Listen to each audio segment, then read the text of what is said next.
رضویہ صفحہ نمبر 126۔ افیون اور بھنگ کا کھانا پینا بھی حرام ہے۔ جیسا کہ شراب حرام ہے، اسی طرح افیون اور بھنگ پینا کھانا بھی حرام ہے۔ جس طرح شراب سے بچنا اور پرہیز کرنا لازم اور ضروری ہے، اسی طرح سے افیون کھانے اور بھنگ وغیرہ پینے سے بچنا اور پرہیز کرنا لازمی اور ضروری ہے۔ خود سرکار دو عالم صلی اللہ تعالیٰ علیہ وسلم نے ان سے روکا اور منع فرمایا۔ ام المومنین حضرت ام سلمہ رضی اللہ تعالیٰ عنہا فرماتی ہیں کہ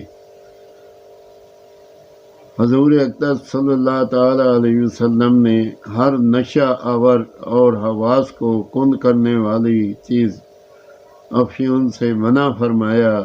رواہ ابو داؤد مشکوہ صفحہ نمبر 320۔ افیون وغیرہ بھی مفطر ہوتی ہے، لہذا یہ بھی حرام ہے۔ فرق صرف اتنا ہے کہ شراب کے پینے سے پر 80 کوڑے حد لگے گی اور افیون کھانے اور بھنگ کے پینے پر حد شرعی نہ لگے گی، فقط تعزیر ہوگی۔